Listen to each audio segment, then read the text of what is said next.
Alright, trying out a new concept here called Hot Take Cinema, where I see a movie that I found interesting and I talk about it on the same day that I saw it.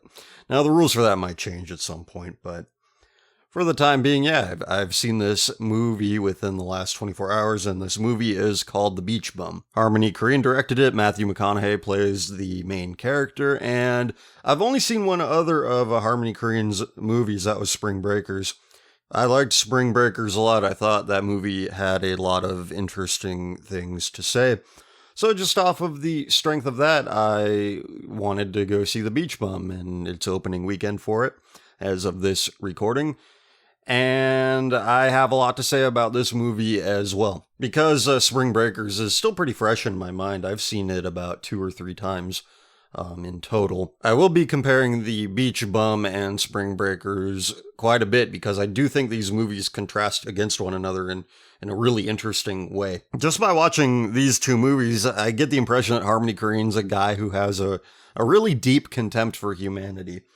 And I'll get into all of that, but The Beach Bum is about Matthew McConaughey plays this poet named Moondog who is inexplicably wealthy. He's married to Isla Fisher. She plays his wife, and she also is wealthy. She's some kind of heiress, and it's not really explained, but that's not really important. And the movie is pure stream of consciousness, almost like Spring Breakers was. But thematically, here's what I want to talk about. I roll my eyes whenever I hear journalists or just regular people use the word millennial or boomer or something like that, and these are just terms thrown out there now. They've been repeated so much that it's like noise, and we really need to reassess what these things mean. Boomer and millennial and Gen X too. Gen X is another. This will all wrap around. I promise. This will all come back to the main point, which is what I think of this movie. So yeah, boomers, and before the boomers were the silent generation. We're talking about generations and how they behave, the circumstances in which they were born, the kind of world they have created, the kind of world that they will ultimately leave behind. It's unfortunate, but most people do fit within some kind of stereotype. And I think the Beach Bum is a critique and commentary about baby boomers and Gen Xers, and that's reflected in the soundtrack. Now, if you go back to Spring Breakers, that had a very contemporary soundtrack by, I think it was Skrillex and the guy who did the soundtrack for Drive. And there was some other stuff in there as well, but in The Beach Bum, it's almost exclusively boomer and Gen X music. Jimmy Buffett's even in the movie playing himself. And then there's songs by The Cure. There's 2 of them actually that play during the movie in various scenes. And that stood out to me quite a bit.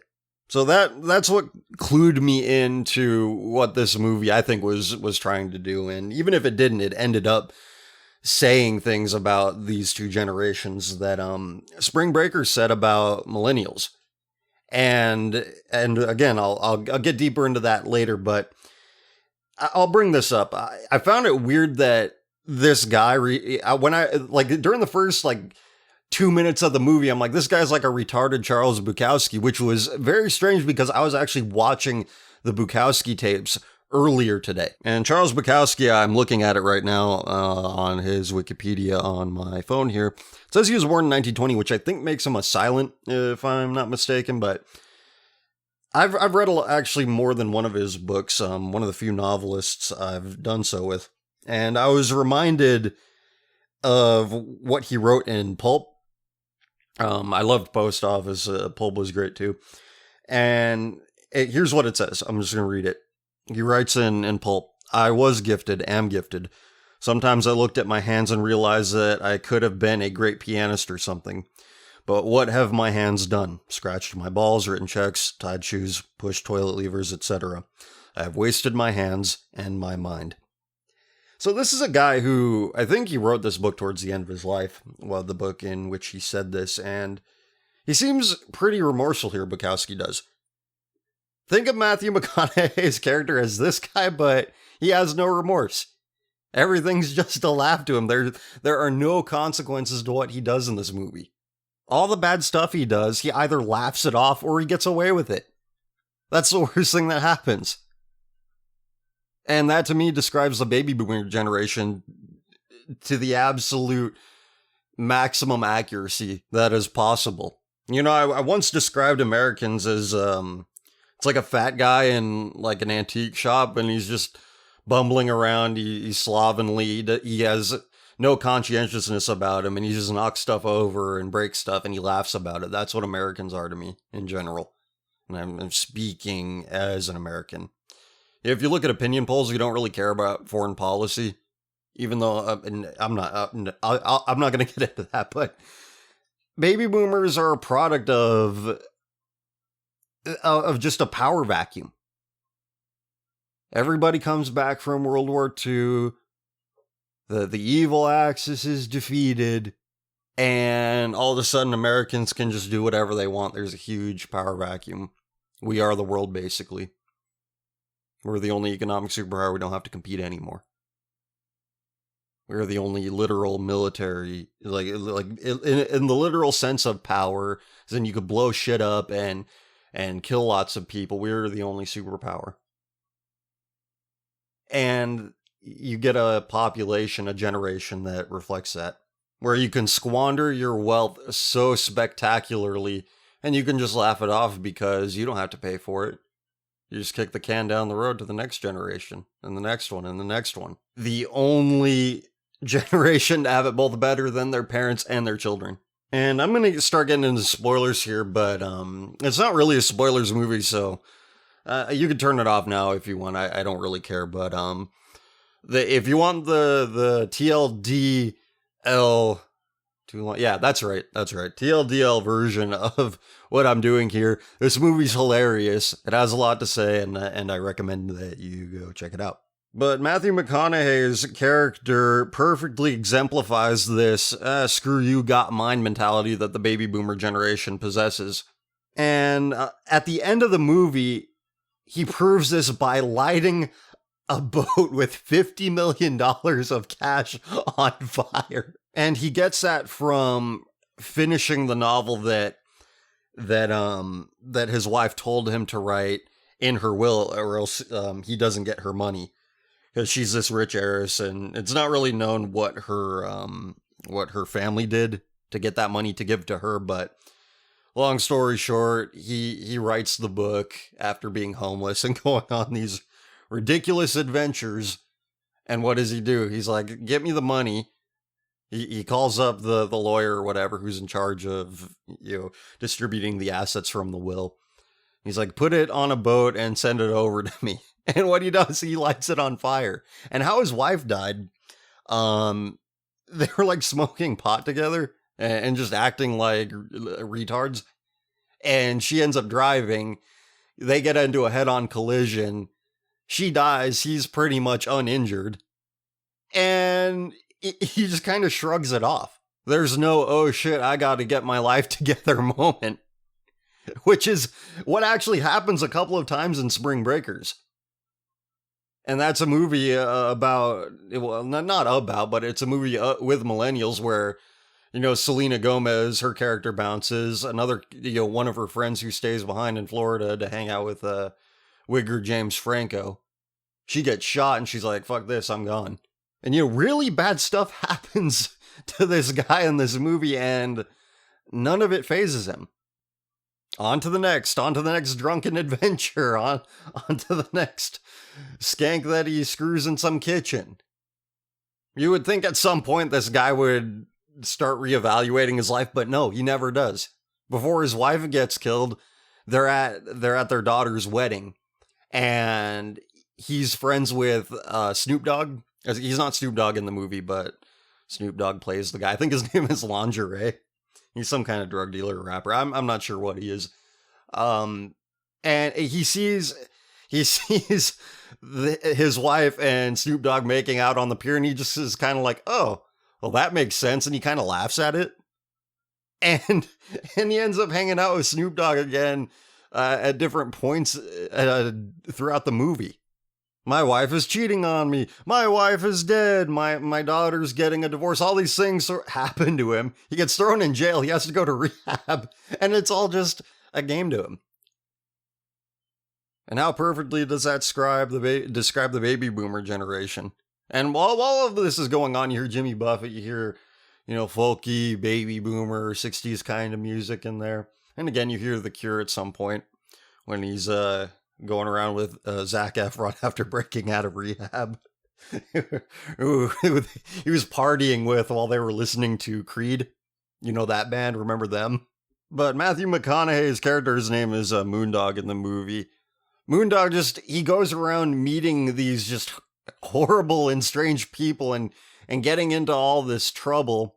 He's getting other people into trouble too. He ends up in jail once, I think, and the judge is like, go to rehab, and he ends up breaking out of rehab, and they don't have any money. Him and Zac Efron don't have any money, and so Zac Efron's like, I have an idea. He takes a bottle, and they sneak up on some poor old guy in an alleyway riding a motor scooter. He smashes the bottle over his head, and they take his money to go party.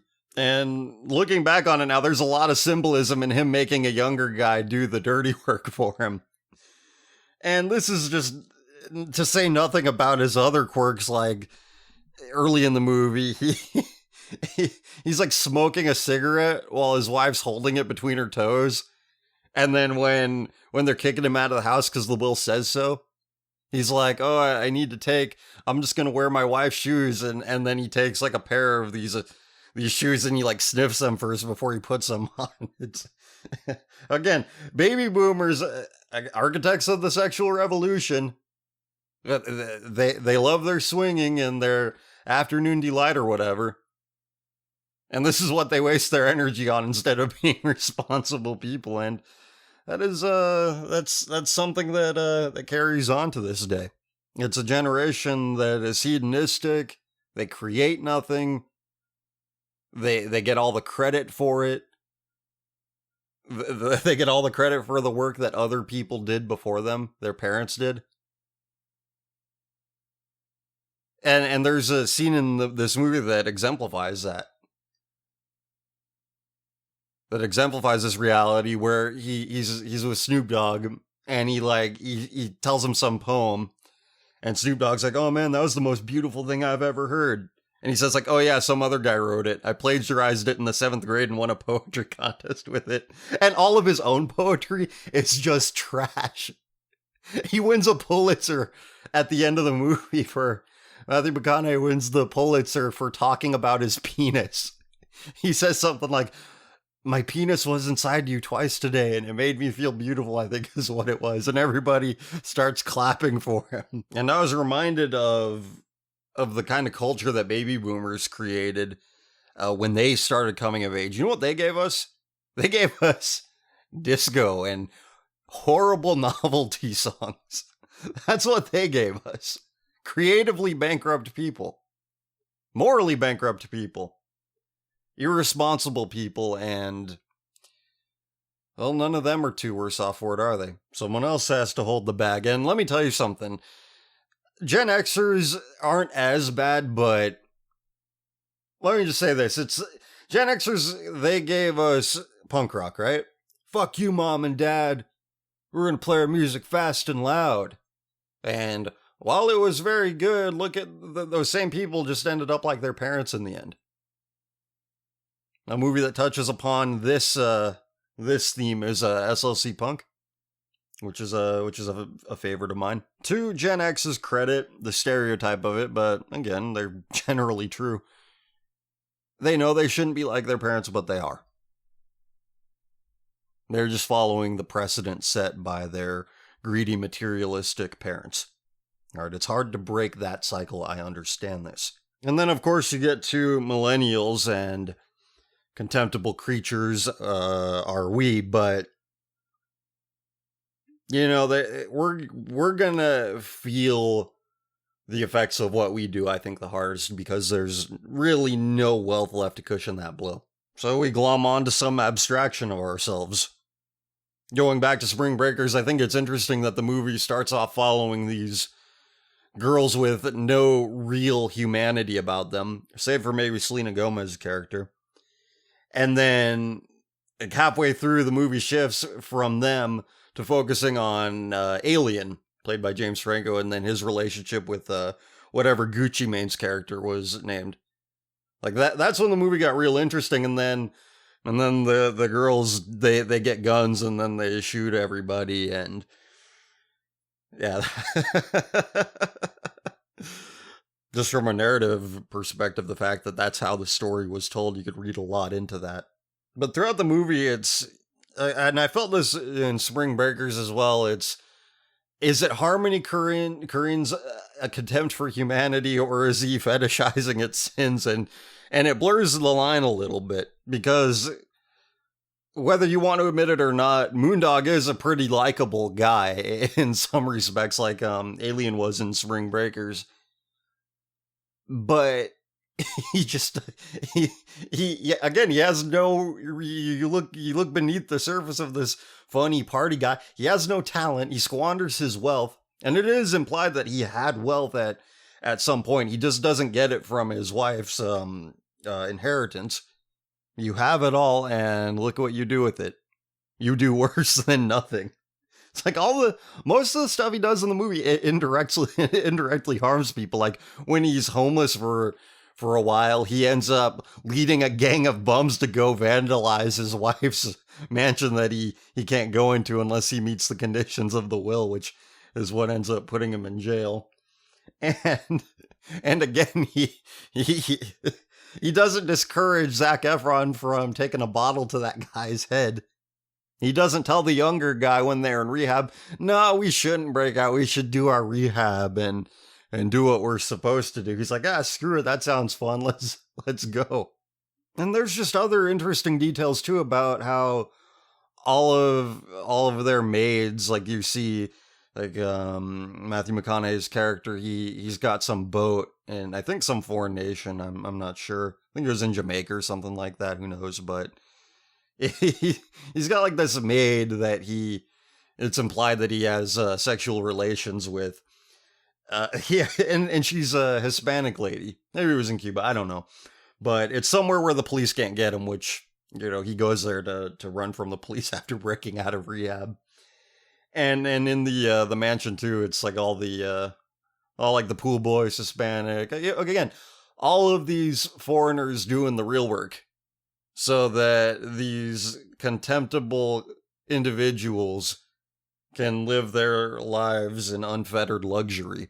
I can pay them less, and they'll do the real work for me. I knew so many people who had gardeners, so many people in the suburbs growing up who had gardeners of questionable immigration status. And who's the contemptible one in that situation, really? Let's think about it. Is it the guy doing the real work, or is it the couple getting some afternoon delight at the swingers club? Let's think about that.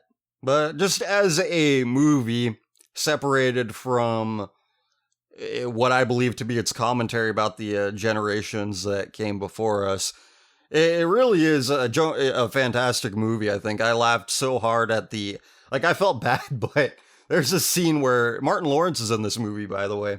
He plays like he runs a boat that he gives dolphin tours on. He's like a Vietnam vet guy, and Moondog hangs out with him a little bit. And there's a scene where he takes this really stereotypically Jewish family on a dolphin tour. And Martin Lawrence gets in the water to go swim with the dolphins. And it turns out that they're sharks. And he ends up getting his foot bit off. Again, this movie and feet, but I cannot believe I laughed at something that was so ridiculous, so hard like that. Jonah Hill is in it as well. He plays Moondog's agent.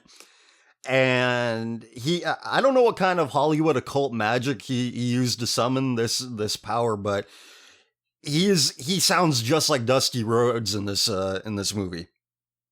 It's eerie. But even his character has a great line in it where Moondog ends up writing the novel that he needs to write in order to, get the money from the will and to get the money he makes from that novel.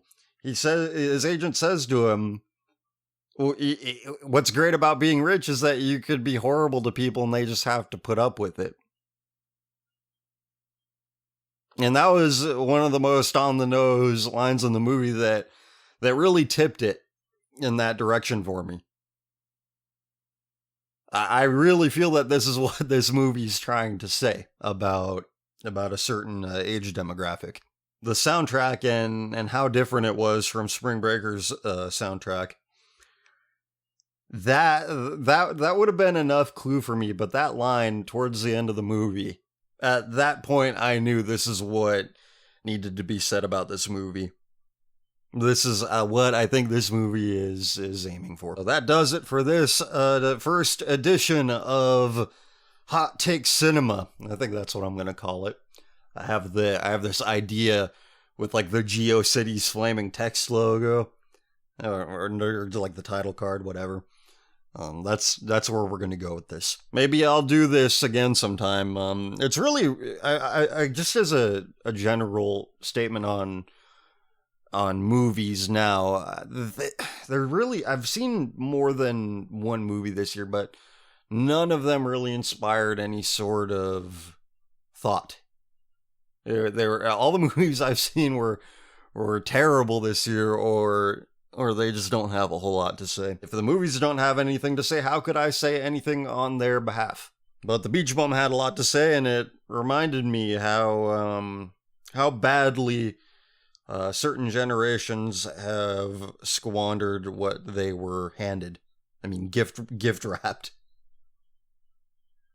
How could you be so lucky and screw it all up? I don't get it. I don't. But the Beach Bum was a reminder of that, and I think that's what I'm going to take away from it on each subsequent viewing I have of it. So that's all.